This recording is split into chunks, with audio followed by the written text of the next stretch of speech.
this morning. All right, so a couple of housekeeping things. If you need the restrooms, they are out the door, out the hallway, and back out towards the front door where you came in. You just hang a right, and there's a water fountain there as well. And then if you could silence your phones, if you've got them turned on, that would be really helpful.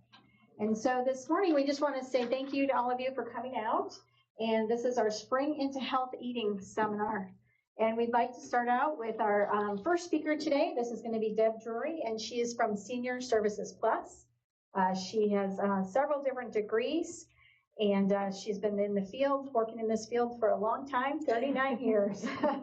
She has worked in the long-term care setting, acute care, renal care, and outpatient nutrition counseling, and as well as community nutrition, food service management, and she serves as the registered dietitian for Senior Services Plus up in Alton. And so we'd just like to take a second to welcome her. Thank you. Good morning, guys, and thank you for coming today. I appreciate the nice, several people came in today out of the rain. That's very nice. I know some of you guys, I came around and asked you to fill this out. If you don't mind, that would be great. And, okay. Can you hear me? Yeah. So, better. I know my voice does not carry. I've always been told that. So this form is a form that we use to enter people into our database, okay? This form is used for folks that do not get Meals on Wheels, and they potentially may go to a congregate dining site and eat a meal there, okay? And the reason why I'm asking you to fill this out today is so I can put you in our system so that we can get a credit, you know, for me seeing you guys today, okay? And if you don't want to fill it out, it's no big deal. Whatever you want to do is fine with me, okay? No big deal. If you feel uncomfortable with it, don't worry about it. So today, the presentation is going to be on nutrition for the older adult. And I know there is so much information out there, and I was sitting at home putting this together thinking, what am I going to talk about? And so I hope that the things that I chose to bring up are things that are helpful and useful for you guys, okay? So anyway, my name is Debbie Drury, and I'm the dietitian with Senior Services Plus. And basically, my job there, let's get this going. Hold on a minute. There we go.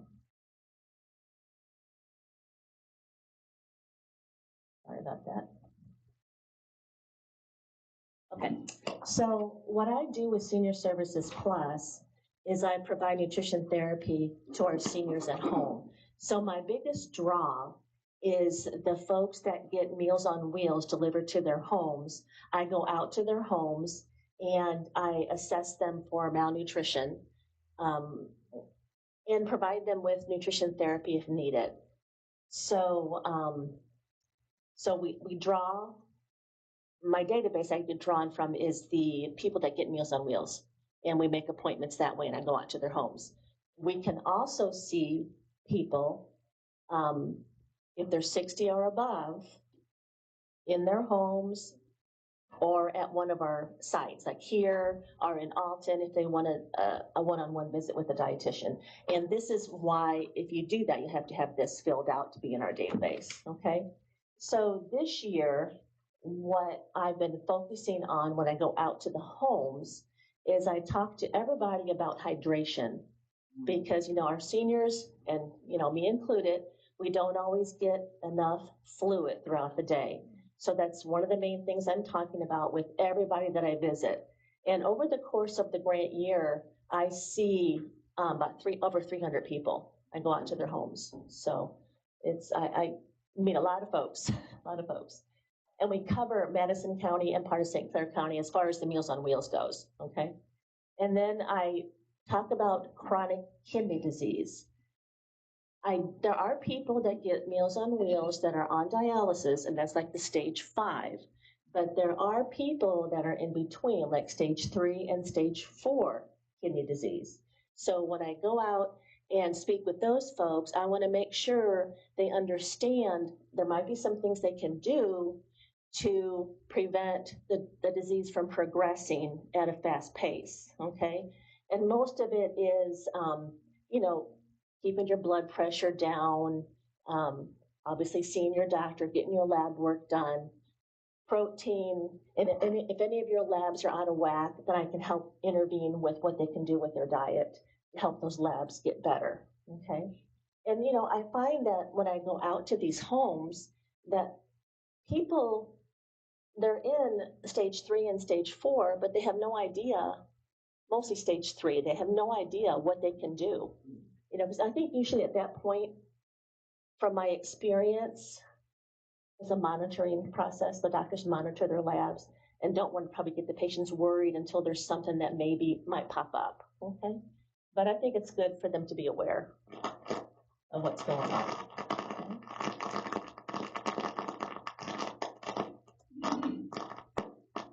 So the objectives for today, I'm going to talk about energy needs, fiber, fluid needs, protein needs, and then I'm going to go over some key nutrients like the omega-3 fatty acids, calcium, vitamin D, B12, potassium, and sodium. So I'm going to go over little bits and pieces of how those items are important in our diets. Okay, so first of all, we all know that your metabolism slows down as we age. So as we age, we start to burn fewer calories. So we might have to decrease our caloric intake as we get older. Is it showing up there? Okay. And we might have to increase our physical activity, okay? And I can't stress enough the physical activity to keep moving. You do not have to work out like you're training for the Olympics, but just to get up and walk around helps a lot. I went out to a home, this little lady, she's 90 years old, lives with her disabled daughter who's in her 50s. When I pulled up to their driveway, I live way out in the country, I pulled up to the driveway, they were out on their porch walking with their walkers. And I thought, oh, that is so awesome that you are getting out and you're just walking up and down the patio just to get out and do something to keep moving. I thought was really great. So making smart, nutritious food choices, very important.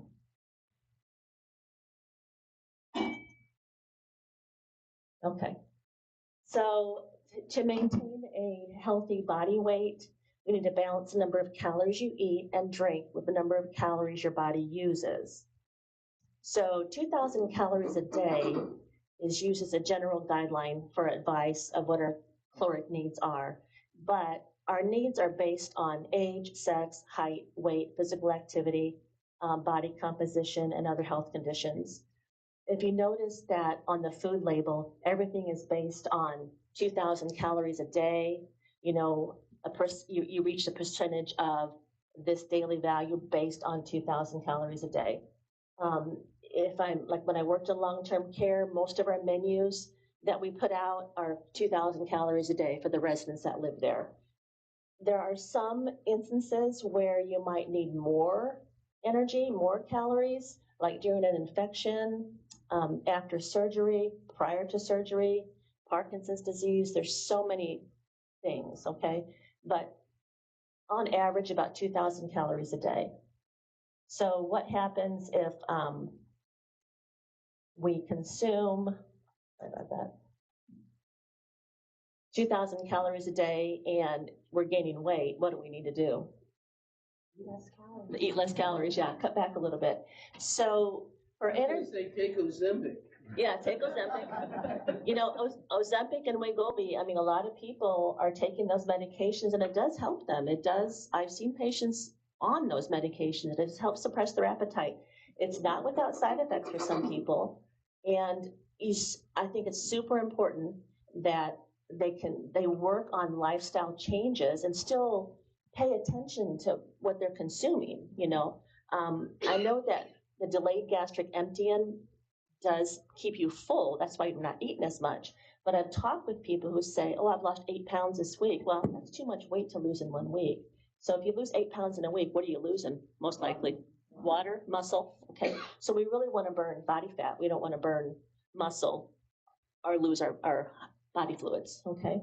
So the basic energy calculation for for caloric needs is 30 calories per kilogram of body weight. So if somebody weighs 165 pounds, you divide that by 2.2, that's 75 kilograms. So 75 kilos times 30 is, 2,250 calories a day, okay? So if you are a patient in a hospital and the dietitian is figuring out your caloric needs, that's how we do it. Like if you're on a tube feeding or whatever, that's what we do. And then we kind of decide, well, does this person need to lose weight? Does this person need to gain weight? And then we might add or subtract calories from there, okay? Does that make sense? Okay. So protein, make sure I get all my notes here on protein. So protein, we use it for repairing tissue and maintaining our muscle. Also, it's a catalyst for hormones and producing insulin and antibodies that support immune health. It transports nutrients, and it helps maintain your fluid balance. So when we figure out how many grams of protein a person needs per day, we go with, the 0.8 grams per kilogram body weight. Okay, so the example there is the same, 165 divided by 2.2, 75 kilos times 0.8 is 60 grams of protein daily, okay, on average. So 1 ounce, like this little dice here, that is like 1 ounce cube of cheese, okay? And 1 ounce of a serving protein has 7 grams in it, okay? If you look at like this deck of cards, what do you guys know what this is? What would that would represent? 3 ounces of meat, okay? So 3 times 7 would be 21, okay? So it's just 21 grams of protein. So you can see, these are another example of like 2 small dices, an ounce of cheese. So if you need 60 grams of protein a day and you have 3 ounces of meat at lunch and 3 ounces of meat at dinner or a protein type food, that's 21 and 21, which is 42 of your 60. And then you get the rest of your protein from other things like vegetables and bread and pasta and milk and yogurt and that kind of stuff, okay? I know there's a big push nowadays on protein. And yes, it is important to get enough protein, but you don't have to overdo it, okay? You don't have to overdo it, okay? So we need to eat enough protein so we can maintain our muscles. So every 10 years, you start losing about 8% of your body mass, okay? And I've noticed that with me as I've gotten older. I noticed that thinking back when I had a job where I sat down a lot during the day, and then when I would try to get up, I'd have a hard time getting up. And I started thinking, man, I need to do something here to maintain that muscle in my legs. So that's really important to stay active, include a variety of nutrients each day, and choose nutrient-dense foods of many different colors.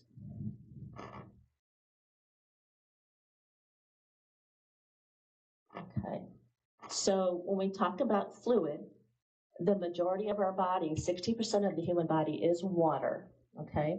And so we all know most seniors don't drink enough fluids every day. Most people don't drink enough fluid each day.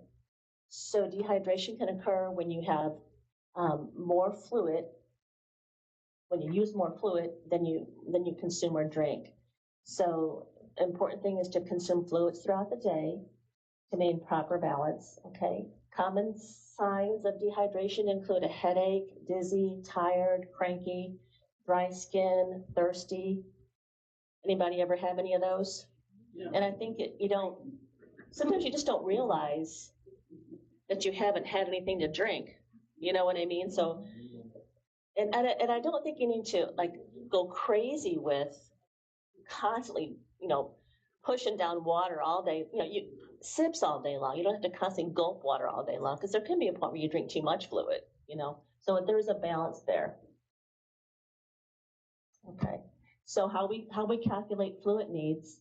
We do 1 ml of fluid per calorie, and based on the 2,000 calories per day, we end up with 2,000 mils divided by 30 is 66 ounces. So there's where the 8-ounce glasses comes in. 8 times 8 is 64. So about 2,000 mils per day is the recommended amount for people to drink, okay? And it includes water, milk, juice, yogurt. Some of the fruits and vegetables that you might eat also count as fluid. Okay, so what I try to do, I have a 32-ounce jug that I keep in my fridge of water, and I try to drink that 32 ounces first. In the morning, I take it with my medication, and then I try to drink it throughout the day. Make sure I try to get that in, because the rest of my day, honestly, it's going to be tea and Diet Coke and yogurt and stuff like that. You know, I'm not perfect. You know, we all do that stuff. Okay, so what'd you say? Oh. Okay, so things that have 90 to 100% water content are like fat-free milk, fruits like cantaloupe, strawberries, and watermelon. And I know today there's a recipe where we're going to be using strawberries. That's why we chose that one. Sparkling water, vegetables like lettuce, cabbage, spinach, and cooked squash all have a high content of water in them. Some that have a little bit less water, but still a good amount, 70 to 80%, are bananas, grapes, oranges, pears, pineapple, vegetables like carrots and broccoli and avocado. Dairy products like yogurt, cottage cheese, and ricotta cheese all have fluid in them. Okay, so all that stuff does count. Now, when a person is, like, let's say in a hospital, or if they're on hemodialysis and on a fluid restriction, the way the doc wants us to count the fluid is anything that melts at room temperature counts as a fluid. So Jell-O, ice cream, popsicles, butter, anything counts as fluid. Okay. So, you know, fluid needs for healthy people are based on age and sex, but sometimes your fluid needs are going to be more or less for different things. Like pregnancy, you might need a little more. Congestive heart failure, a little bit less. Renal disease, less. You have infections, more. Diarrhea, more, because you're losing fluid. One thing to look at is your urine. If your urine is pale yellow, you know you're doing good, right? If your urine is dark or amber, you know that you need to drink more fluid, okay?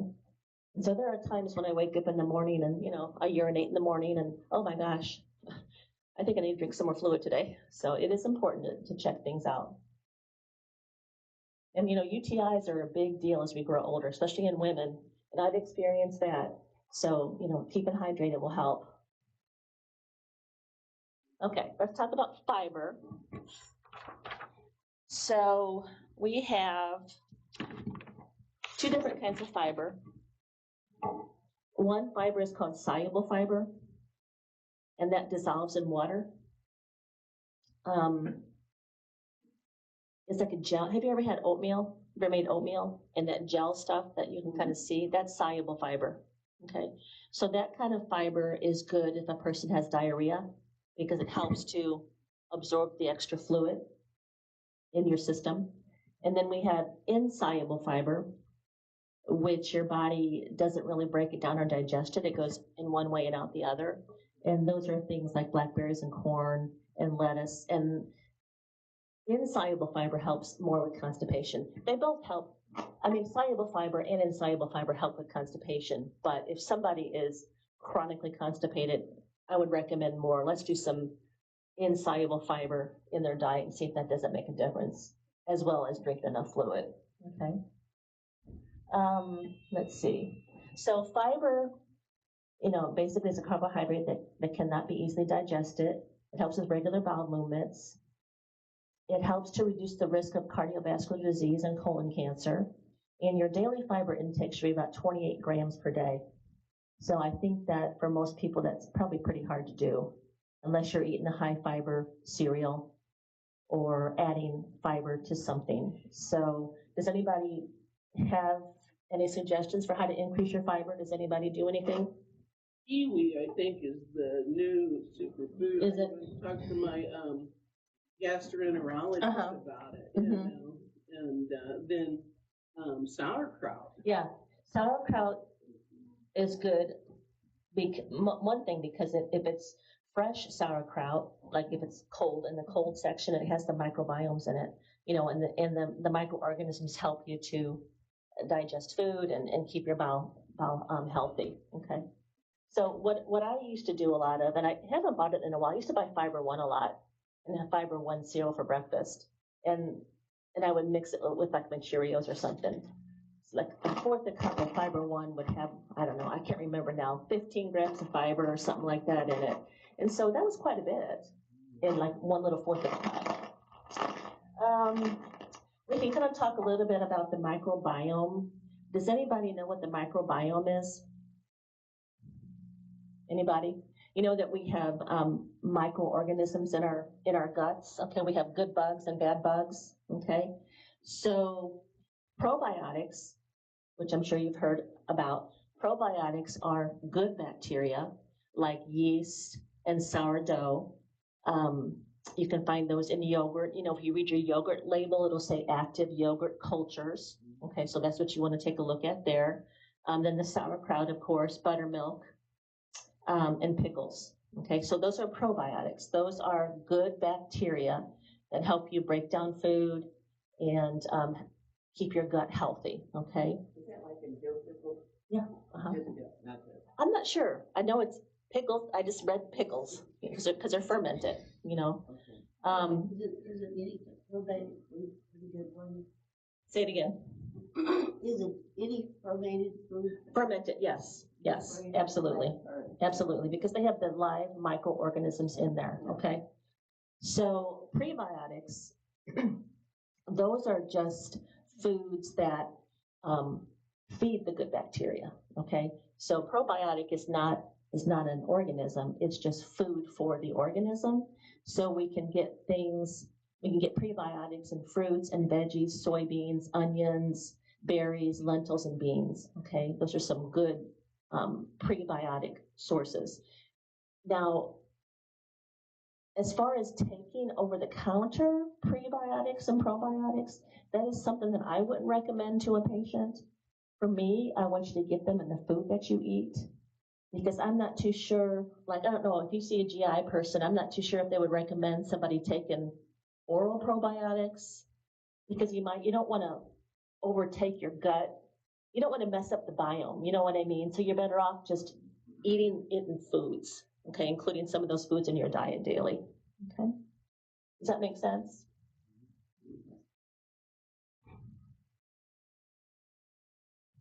Okay, so some of the key nutrients I want to talk about. Number one is the omega-3 fats. So omega-3s, you cannot get them, your body doesn't make them, you have to consume them, okay? So omega-3s are like your EPA and DHA and ALA. So you've heard about fish oil, and you heard about how important it is to eat, salmon and tuna and herring.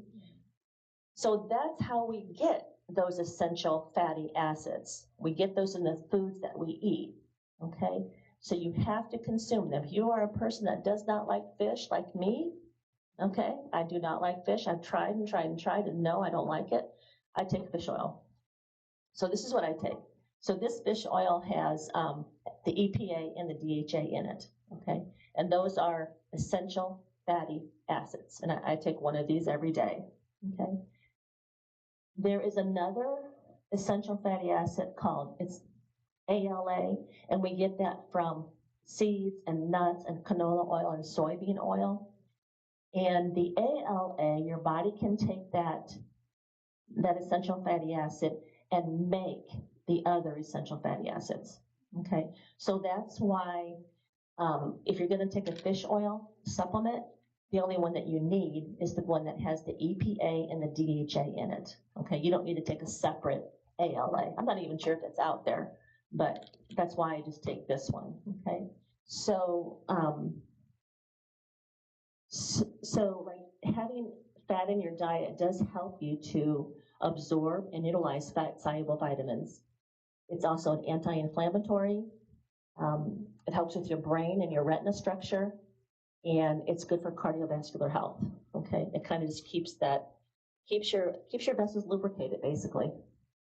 So, anybody here a fish eater? Eat the salmon? You all do that. Yeah. What else? What other fish do you guys like to eat? Any kind. Any kind? I think Cod. fish is great when you're not in the Midwest. Yeah, maybe that's my problem. I'm a Midwesterner. Different. Yeah. It's like when I've gone on vacation, it's a whole different. It's a whole different story. Yeah. Yeah. I think people freak out when I go to other parts of the country and they say, oh, I don't really like that. You don't like that? How can you not like that? So it's just probably a Midwestern thing for sure. Okay. So B12. Many times as we grow older, we have a more difficult time absorbing B12. That's because we have, and I think it's they call it the intrinsic factor. And when you get older, you don't make as much of it. And so we need to have intrinsic factor produced by our gut to help absorb that B12, okay? So, and also if somebody has had bariatric surgery or any kind of stomach surgery, they're not going to have the ability to make that intrinsic factor. So many times people that have had bariatric surgery, or I had a friend who had polyps in her stomach, and she had to have her whole stomach removed. She had to take B12 shots or nasal B12 the rest of her life, okay? So good sources of B12, are like fortified foods, tuna, salmon, milk, dairy, and eggs, okay? And I think, did anybody get your B12 checked when you go to the doctor? You do? Okay. Okay. Anybody have a low B12? Anybody ever have a low one? No? I've never had a low one either, so I don't know. But I do know that when you get your shots in your muscle, they work better than taking oral B12. So that's why a lot of times you have to go to your doc and they give you a shot. Okay. Okay, vitamin D. Let's see here. I'm having a hard time. My eyes are not real good. I'm having a hard time seeing. Okay. So vitamin D is needed for your body to utilize calcium and phosphorus to build bones and support healthy tissues. Daily intake should be between 600 and 800 IUs. And who's at risk? People over age 65, or if you're homebound or you don't go outside. So has anybody ever had a low vitamin D? I have too. Yeah. Okay. And so what happened when your vitamin D was low? Just constantly ache, Okay. and the bone mass has really deteriorated Mm-hmm. with the osteoarthritis. Okay, yeah. Now, I've had a low vitamin D level before, and my doctor prescribed like a high dose of vitamin D for a short period of time to get my levels back up. And so now I just take a daily, vitamin D3 tablet every day. So I haven't had any problems since. But I didn't have any side effects that I knew of, like you said you had. But maybe eventually they would have come if it didn't get addressed. So I'm glad that I did that. So, very important. My doctor recommended taking it at night. Mm-hmm. And why is that? It's absorbed better at night, or? Okay, yeah. Okay. Let's see. Sometimes if people have kidney problems, you don't absorb vitamin D as well. If you have dark skin, you're not out in the sun that much, you might have a hard time converting that to active vitamin D form. If you don't go out in the sun at all, we do need some sunshine, because if the sunshine, the ultraviolet rays convert type of cholesterol in our body to active vitamin D. So, and it gets kind of catch-22 when wear sunscreen, cover up. Like I get that all the time. I see a dermatologist every 6 months. Wear sunscreen, wear a hat, blah blah blah blah blah. But I do need some sun to come through so I can get some conversion into vitamin D. Okay. So and some medications might interfere with the absorption of vitamin D, but those are things that usually your doctor would talk to you about that if you're on certain medications that interfere with the absorption. Okay, so next one would be calcium. So calcium we need to build and maintain bones, and it helps muscles contract. And the recommended daily intake for men is about 1,000 milligrams per day, for women about 1,200 milligrams per day. Sources of calcium are fortified orange juice and other juices, fortified cereal, yogurt, milk, and dark leafy greens. So for people that don't like milk or dairy products, for sure, I think you need to take a calcium supplement. I would definitely recommend. I take one even though I do love yogurt and milk and cheese. With our Meals on Wheels program up in Alton, we send juices out that are fortified with calcium to help our clients meet their calcium needs. So it's very important.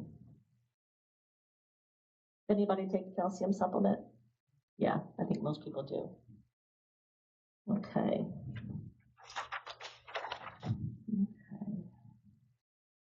Okay, so sodium is another key nutrient, and sodium is found in what? Salt, right. So this is salt right here, sodium chloride. So this is 1 teaspoon of salt. So in this 1 teaspoon of salt, there's 2,300 milligrams of sodium. So in a day's time, that's about all you need, okay? So this is why your doctors are telling you constantly, and your dietitians are telling you, do not add any salt to your food, because most of the salt that you get is already going to be in your foods, okay? It's tough to get away from. And if you're buying, if you're going out to eat, you know, it's going to be higher in sodium. If you're using processed foods or, you know, anything pre-made at home, there's going to be some sodium in there. We do need some sodium, so it's not horrible nutrient, but you don't want to overdo it, because some of the side effects of having a high sodium could be increase in blood pressure, you know, especially if you have hypertension, it'll aggravate the hypertension, okay? And if you have hypertension, what does that lead to? Heart attacks and strokes. So everything is kind of a domino effect, one after the other. So like I said, your daily value is 2,300 milligrams per day. So I get the question a lot with our Meals on Wheels delivered meals that we send out. I think the average for that week has to be less than 800 milligrams of sodium. There is some sodium in the foods that we send out for sure. And, you know, I get phone calls from people that say, oh my gosh, this is so salty. And I said, well, some of the stuff is going to be salty, but then the rest of the day, you have to pick things that are low in sodium to balance it out. So everything is its balancing act. Okay. Potassium is another nutrient that we need for fluid balance, and it's good for our heart, our muscles, our nervous system function. And our daily value for that is, you know, like 4,500 milligrams per day. And, you know, good sources of potassium are bananas, oranges, tomatoes, potatoes, beans, and lentils. Okay. If people are on like a certain diuretic, then your doctor would probably put you on a potassium pill, because diuretics will make you lose more of your potassium through your urine. Okay. Okay.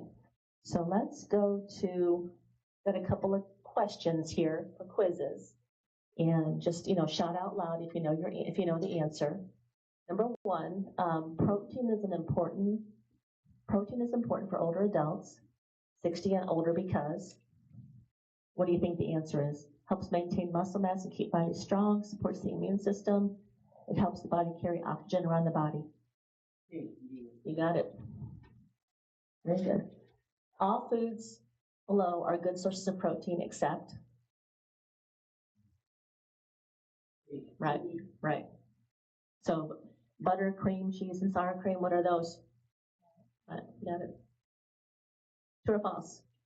Eating a wide variety of foods that are good sources of protein can help provide more of the nutrients your body needs. True. So that's balanced meals, wide variety of foods, very important. In addition to protein, milk provides important nutrients such as calcium and vitamin D. B12 is important because it helps your body make red blood cells. It helps your body stay hydrated. It helps your body prevent sunburns. A. It helps your body make red blood cells. B12 can be a nutrient of concern for some people over the age of 60 because the ability to absorb B12 can decrease. Older adults don't eat enough vegetables. B12 tastes terrible to older adults. A, because our intrinsic factor tends to go down as we get older. All foods below are good sources of B12 except apples, right? So the rest of those are good sources of B12, eggs, fortified cereals, fortified juices, and canned tuna. True or false, many older adults age 60 and older do not drink enough fluids throughout the day. Yeah. True or false, fruits and vegetables can help older adults stay hydrated. Okay, so we talked about which fruits and vegetables have good amounts of fluid, cantaloupe, strawberries, so on and so forth. Okay, the only reason why I took a picture of this slide is because I think this is a nice handout, and this is from the National Institutes of Health. If you guys go online at home and you just plug in NIH, there are tons and tons of nutrition information in there. Really nice, easy things to read and to use as resources. And so I thought this was kind of a nice one. Kind of sums up everything: calories you needed, eat a wide variety of foods, protein, dairy, so on and so forth.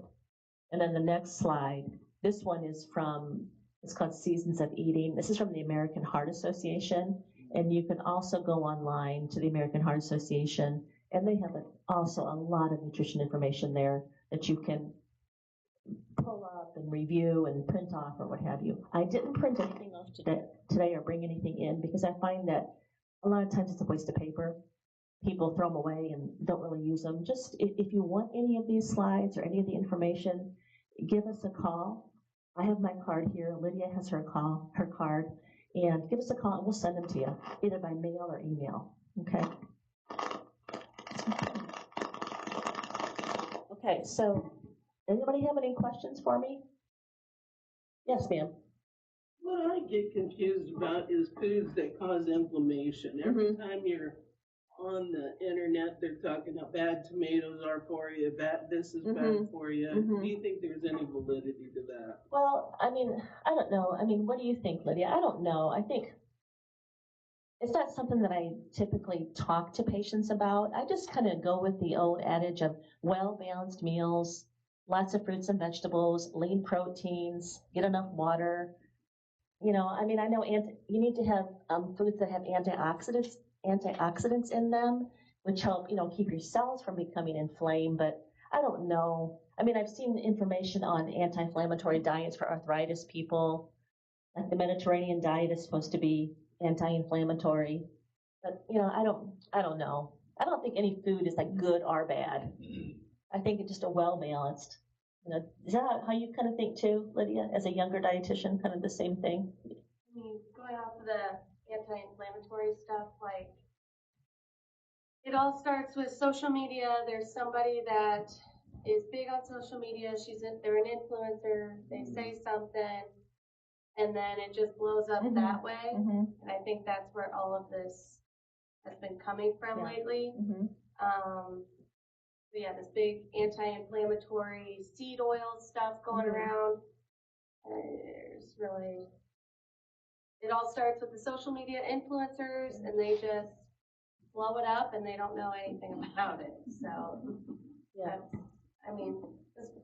Speaking of seed oil, I use grapeseed oil because they say it's and it's real good, and sometimes better than so. I don't think there's one is better than the other. Oil is oil, and it is made with seeds, polyunsaturated oils are better for you, but still, we don't want to have a bunch of oil anyway. We don't want to fry everything that we eat and have a bunch of oil. But when we use oils, let's use some good oils. So yeah. It's so confusing out there. It's confusing for dietitians too.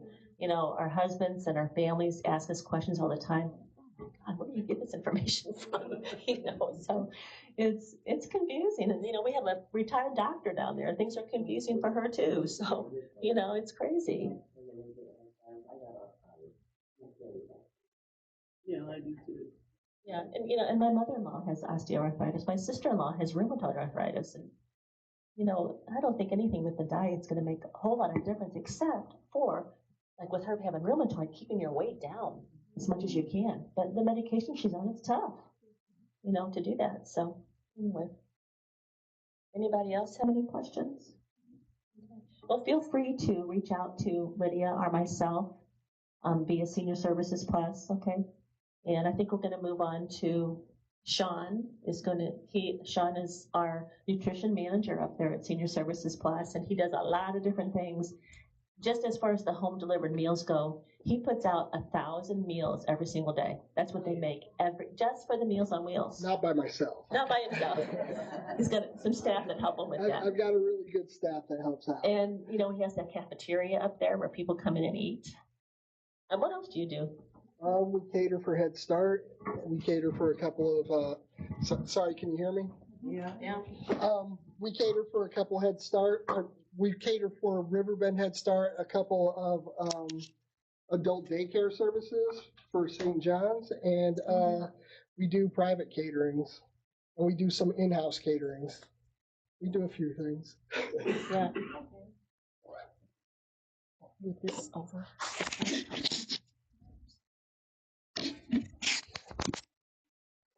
All right, so everybody, thanks Deborah. She's the one that gave me the recipes for this. So she did all the heavy work. I'm just over here showing you how to do it. So if you have any questions for Deborah about the nutritious value of all of this, that's the person to ask. I'm just here to look pretty. And I do have, you do look beautiful. Thank you. I do have the recipes, so if you guys want them, please just call. We have our cards. Just call. Hey, I'd like a copy of that recipe. Okay. So that being said, she put together a few things that are healthy and quick to do. These are really quick to do. I did 45 of these this morning, and it took me about, for the 45, it took me about a half hour. You're supposed to use frozen peas. I did not have very much luck smashing them with a spoon or a fork or anything, so I bought one of these. It was $20 at Walmart. But if you want to smash the peas by the way, this is going to be pea guacamole. I don't know if anybody's heard of it. Have you ever had that? I never had it before either, but it is not bad. I picked that one because I don't like avocados. Isn't that weird? I don't like avocados, but I love peas. I thought, well, this would be good. It's low fat, it's low carb, but you put about a cup of peas in here. I'm going to make a mess and a lot of noise probably today. So when I make the noise, that's when you guys say how much you don't like my presentation. So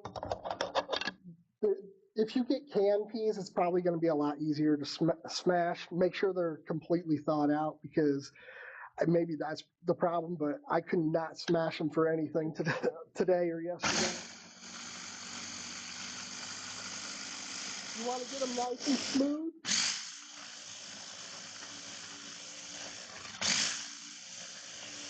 I may have put too many in there.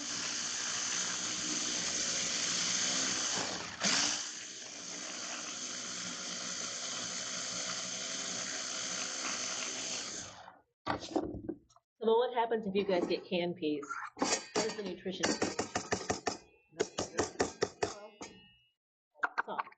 Yep, definitely higher sodium. The frozen do have some sodium in it also, but it's definitely not as bad as the canned stuff. Yeah, right. I got bottled lime juice because they did not have limes at the store, but this is probably better because you're not going to get the seeds in there.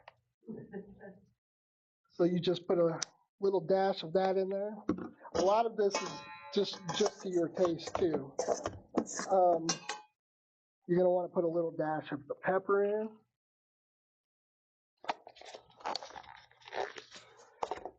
We've got some green chilies. The green chilies, you're probably just going to want to put just a little bit in there, probably half a teaspoon. And if you're making a cup of the peas, that is. If you're making a bigger portion, she's got the recipe for it, but this is going to make it a little spicy.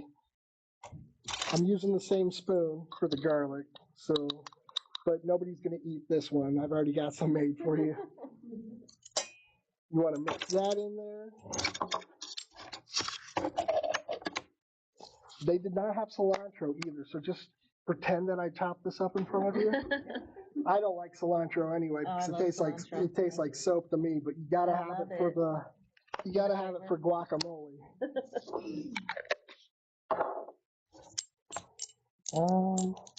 Sorry, I'm gonna get a napkin and put this so I don't dirty up the table. And then I'm going to cut up some fruit for you. It said to use grape tomatoes. Probably Roma tomatoes are probably going to be better for this. If I can open it up. Why do you think Roma would be better? They're just Flavorful? well, no, they're just easier to cut. Easier to cut out. Yeah. Okay. Instead of cutting up 20 of these to get in there. Yeah. Also, if you want to make it real easy, you skip all this and you go buy the pico de gallo that's already cut up at the store, and you mix it in because it's the same thing. It's got everything for you. And if you're looking for quick and easy, that's the best way to do it. You want to cut them up, just dice them. I'm not going to lie to you, I did buy the pico de gallo for the ones that I made up over there. Yeah, that's the best thing about right now is everything, you can get everything pre-cut for you. The bad thing is it's all a little bit more expensive because somebody's doing the work for you. Plus you get to have so much fun cutting up the stuff by yourself if you do it by yourself. I don't have time most of the time.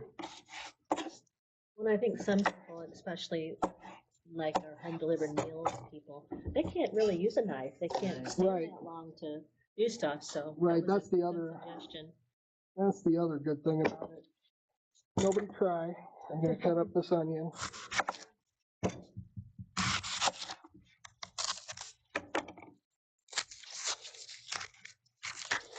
The red onion just makes it look pretty. The yellow onions or white onions are going to make it spicier. So if you want spicier, definitely get the white onions. I'm not going to put all of this in there.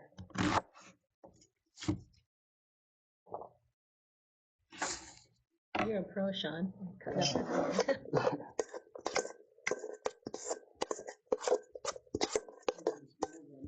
Yeah. So, and it's just that quick. You just have that, and then you get some chips. That is all of that. That looks pretty. Looks pretty. You want to hand out the? Oh, sure. Okay. Yeah. The other one's even faster. Oh, yeah. Yeah, that's fine. How do you turn it? Great, thank you. Well, I mean, you can look it up online. Like the National Institutes of Health does have a list of foods and their potassium content. So that's what I would do. Yeah. These brown ones,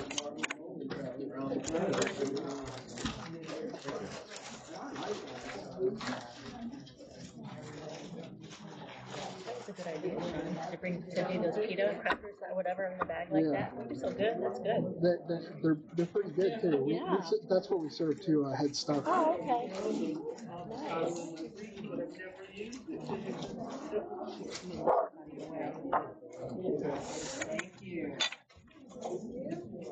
This that one you're thinking? Oh, sure. Call me if you want any information. Email it to you, whatever.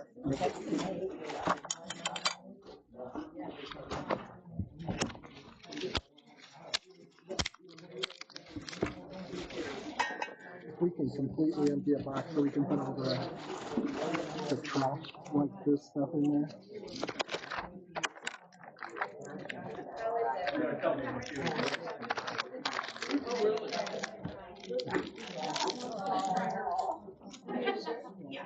I think you mostly paid the pico or whatever.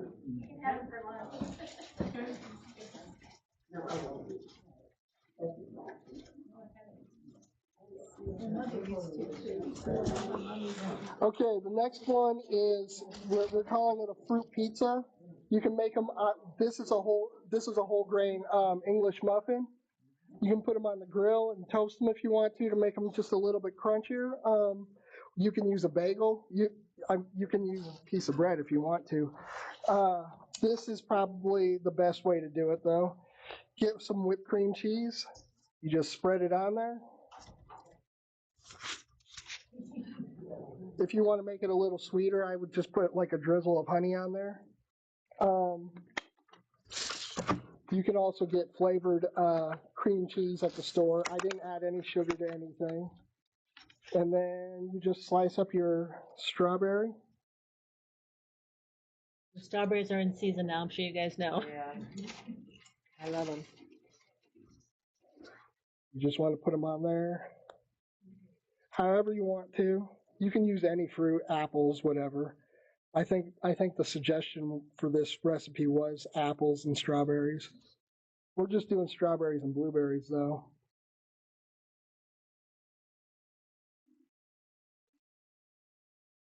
And then just sprinkle a couple blueberries on there and it's done. It's quick. Mm-hmm. It's healthy.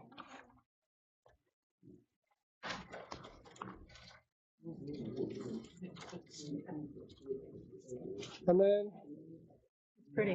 That's all it is. Pretty pretty for the 4th of July, too. Yeah, I was going to say that. Really nice. 4th of July, it's nice and patriotic. Yeah. Red, white, and blue. Yeah, that's easy. Announcements. One is we are doing a matter of balance training. Oasis is providing this for us. It's a great class. It just started, and next Monday, you can register. There's some flyers at the table over there by April and Chris, or you can just show up on Monday. We're totally okay with that. So we got some great trainers. You were there last week. So it's a really great class. A lot of people do it. It's a series, but it's well worth it. So think about it completely up to you. Couple other things. So HSMART provides the funding for organizations like Senior Services Plus, who provide home delivered meals, information assistance. I mean, they do so much in Alton. And we do this in 7 counties. We're one of 13 area agencies on aging in Illinois. We're a nonprofit. There are 600 area agencies on aging in the country that provide services. But I have to say that a lot of our services are in jeopardy. The Older Americans Act, which funds all these services for older adults, which is an entitlement program, that's your taxpayer dollars, are being restructured and in some cases eliminated. So Meals on Wheels, congregate dining, information assistance are all at risk. Also, there's the program that I just talked about, A Matter of Balance. It was zeroed out in the next budget. There will be no wellness programs next year if this budget, the federal budget passes. No wellness programs, no Tai Chi, nothing like that. The Senior Health Insurance Program, which we help a lot of people new to Medicare, is the next week's series. We help people navigate their Part D programs during open enrollment, answer all their questions. Zeroed out in next year's budget. So we will have no senior health insurance counselors to help you out next year if this budget passes. Energy assistance, if we have a lot of people who we help with energy assistance, zeroed out. Senior programs like foster grandparents, RSVP, and senior companions is also on the chopping block. How about food benefits, SNAP benefits? That is in jeopardy too. This is for people who are very low income who are getting food benefits. And then I can't even begin to talk about Medicaid cuts, not Medicare, but Medicaid for low income individuals. It's paying for their health insurance. Homemakers, people are getting homemaker services from the state of Illinois, or adult day, or emergency response. Those are in jeopardy. And then also, there are 44,500 people on Medicaid in nursing homes in Illinois. What will happen to them when they can't pay for it because Medicaid is paying for it right now? So I just want to say we're having an event on the 28th when all of our federal legislators are in town. This is a statewide event, and it's talking about the Older Americans Act, which provides over 500,000 services in Illinois. But we're also talking about some of the other budget threats. Technically, the budget is supposed to be passed prior to the 28th, prior to the time that our federal legislators are coming in town. I've got flyers, but we'd love for you to come to this. But we'd also like for you to call your federal legislators to say, we can't be cutting services to older adults, services that have been in place for years and years and years, that are really hitting everybody no matter what income. So we're very, very concerned.